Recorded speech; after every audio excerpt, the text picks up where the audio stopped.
Jumper basically no jumper completely. Imploded back in 2023, not only losing some of their most popular talents but also creating this never-ending beef between Adam and the at the time recently departed paid for the funeral as soon as it happened, just because now after this Adam will look at his brands in a completely different light. I didn't set down any boundaries. In the beginning it was just like, here's a table, here's these cameras, here's these 4 million subscribers, do whatever you guys want. And while people enjoyed the content farm that No Jumper had become, he had held the claim that he was actually losing money on these new shows that he had created and obviously the talent that he had hired. After this, Adam seemed extra anxious to cash out and completely change the way that he was operating, hiring some new talent while retaining some other guys and really just trying to keep No Jump's head above water. And I feel like the real desperation would not start until his wife Lena announced that she would be appearing in an adult video with corn star Jason Love. Keep in mind this came right on the heels of her and Adam getting married, and of course we all know how that thing ended, and with Adam completely leaning into this arc of his career, even calling himself the king of all cups, aka the guys with the special little chairs in the corner of the room. I actually predicted that this situation would cause permanent damage to his online reputation. Do you think that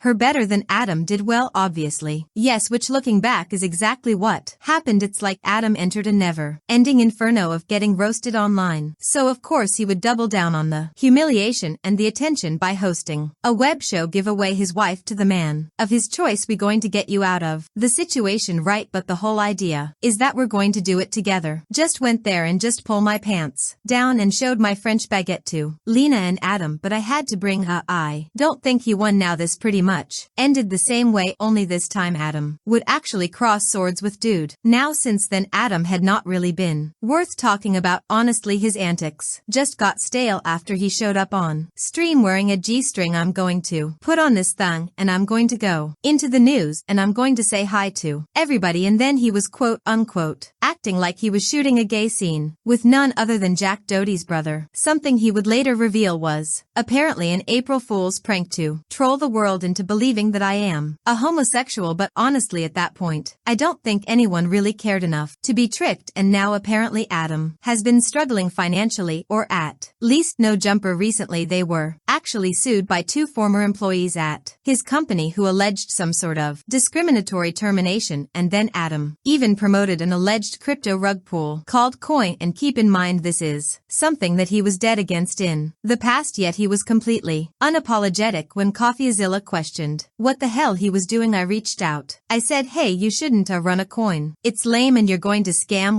or get scammed. And then Adam22 says, how else am I going to afford all this galaxy gas? And that really made me wonder, like, why would Adam feel the need to scam his own fans for at most a couple $100,000? And now we might finally have the answer to that, as around a month later several of his podcast hosts and friends have been detained in a large-scale gang sweep, and even Adam himself had some sort of contact with the feds as well. I made it 41 years into this life before I had involvement with federal agents, and now Adam made this video claiming that No Jumper has gone completely broke, but some actually believe this is to avoid paying possible legal fees, or at the very least that he is lying with an agenda. Alright guys, so here we are in the actual video where Adam claims that No Jumper is going broke. Apparently they're having some sort of logistical issues and some other unexpected expenses have come up that are basically killing his business. So there's something that I've been hiding from you guys. No Jumper is going and broke. I know that might sound crazy. Between both of our YouTube channels last month we got over 25 million views. We're doing well on Facebook and Snapchat. We employ quite a few of the hottest content creators on the West Coast, and we pump out an insane amount of content on a weekly basis. Yeah, 25 million views is really nothing to scoff at, especially when most of them are like really long form views. I mean, I got to estimate that off AdSense alone they're clearing at least 6 figures. But you guys have to remember that No Jumper has like a massive operation. I think they had purchased like a $5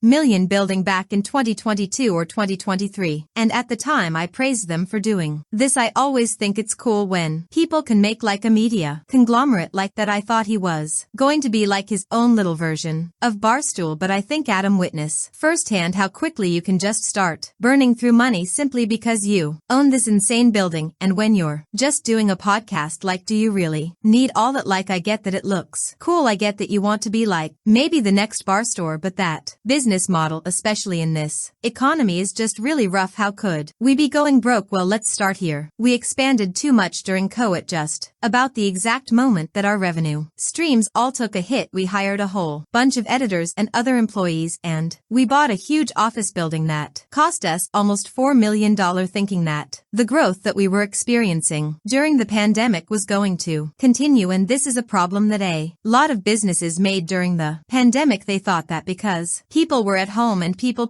were feeling good spending their money, back before inflation, that, oh, these sales are going to last forever. And now that the economy has essentially flipped on its head, well, a lot of these businesses just ceased to exist. Our YouTube numbers, which had doubled or even tripled, gradually returned to normal. Our Snapchat and Facebook numbers, which had exploded during COVID, sometimes even hitting six figures a month, shrank by about 80% or more. Our Patreon, which was, at that time I was getting contacted by a couple of reps from Snapchat that wanted to take what I was doing on YouTube and basically make a series, for the Snapchat stories or whatever, and they were telling me like, oh, we can offer you double your YouTube revenue. Apparently the numbers were insane, almost like when Twitter first announced their Twitter Blue program. They were paying out a lot of money, but over time the model was just not sustainable once you keep letting more and more people in. Was absolutely killing it for a year or two when we were doing uncensored, aka nude, interviews with upcoming superstars like Kazumi and Sky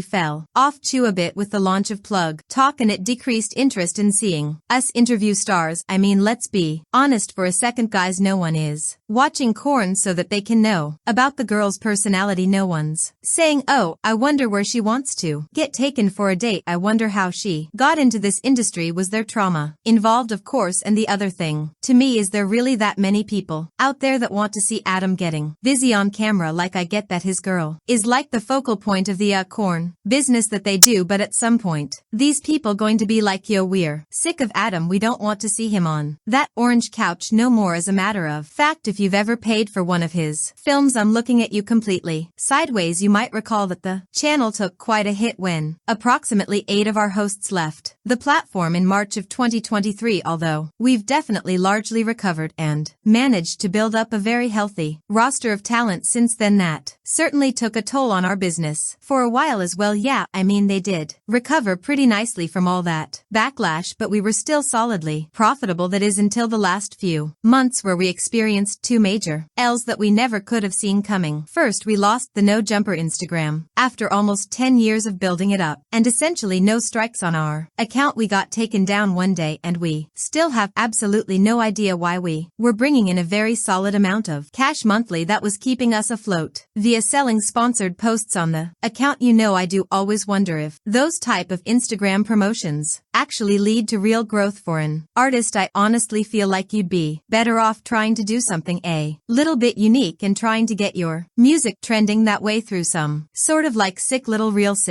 short video. In addition to that, we have been hit with a ___ lawsuit from a former employee. Now essentially everything in this lawsuit is completely fictional, and every lawyer that I've spoken to about it has described this as basically an extortion attempt, but it still cost us a ton of money already, and it's expected to cost us many hundreds of thousands of dollars to see this through to completion. I've heard that those legal fees will drain you quick. I would think if they're spending hundreds of thousands of dollars on this, it must be somewhat serious. And this is apparently the court case right here. And so apparently this Riley Garcia and this Yuri guy, who I think I remember, are suing No Jumper Adam, somebody named Josh, and somebody named Nicholas. So they're basically saying that No Jumper and Adam right here are responsible responsible for some sort of acts of discrimination, harassment, and retaliation. I mean, honestly, for all the shy things that were going on in No Jumper, like, even before all these individuals were employed, I feel like this ___ could turn into a damn class action lawsuit, like on some surviving No Jumper ___ allegedly. Either way, I think this is the guy Yuri. They probably don't want to show his face for legal reasons, but it's insane to me that a person that we did so much for can just invent some grievances out of thin air and cost us this much money as a result. But somehow that's our reality, and we have to fight this rather than just give in to this piece of ___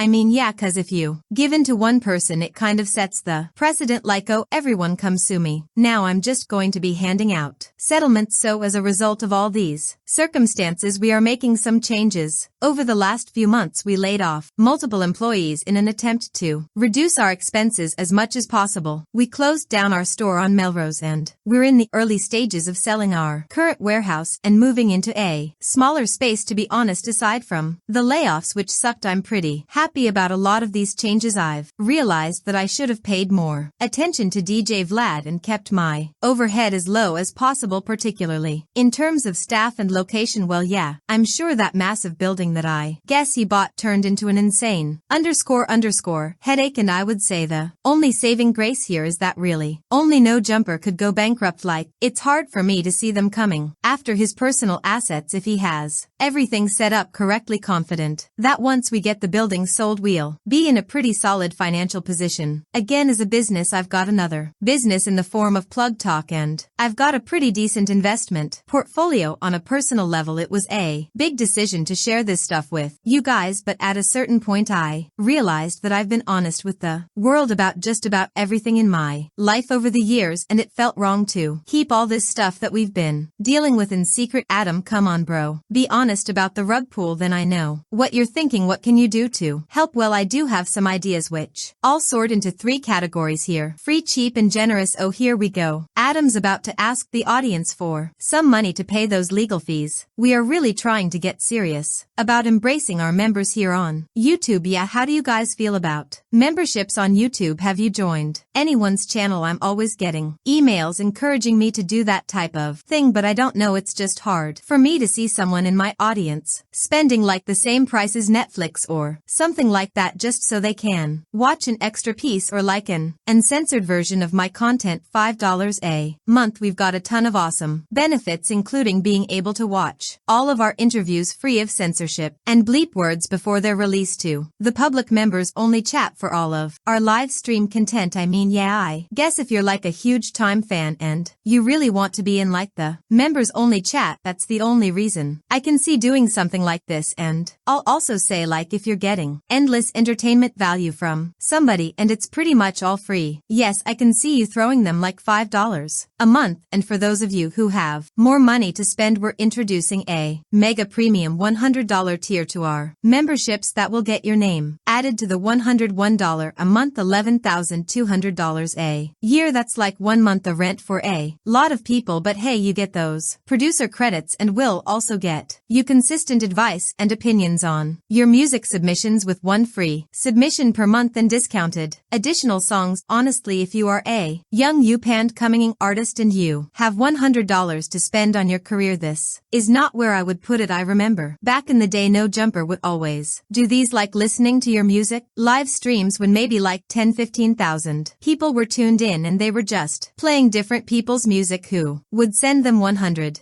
Jal, I want it's not bad. I want to hang out with him and be depressed, and I really want to know if one single person or one single song actually blew up from doing that, because when you're a broke artist, $100 isn't just like chump change. I just think you're still much better off trying to do like a Facebook or Instagram, maybe even a TikTok campaign, and you can at least be a lot more precise with what type of demographic you're going for. There's my update. I've been kind of thinking about telling you guys about all this stuff for a while. I'm not begging for sympathy or anything something like that I'm just being realistic about owning a media business, and honestly, guys, for once I don't really see this as something to really clown at him about. This is something that a lot of businesses all over the country are experiencing right now, and I do think it's really easy to expand when you feel like you have a really good thing going. You feel like the community loves it. Like there was this barbecue trailer nearby and they were like a hit classic. In South Austin they go and try and move into a huge brick and mortar and it just completely __ everything up. The service was bad, they were always running out of food, stealing tips from the wait staff. It just ended up being this huge __ show, and within like 4 months, this previously really popular food trailer that was making a ton of money went completely bankrupt. Even back a couple of years ago I thought about making like essentially a smaller version of what his office was, where people could come in if they want and rent the space out and do podcast, but I thought mainly I would use the space as an office. But then as I started renting out spaces and talking to the people that own these type of media places, I realized that it was essentially a money pit. Like I remember I paid like $400 to shoot at this place for 2 hours, a podcast with my buddy Danny, and I remember in the main office this guy had a little TV that had his like whole booking schedule up, and that __ was free as a __ bird. No one was booking that spot and it was actually pretty nice. And yeah, I just think in this type of economy it's really hard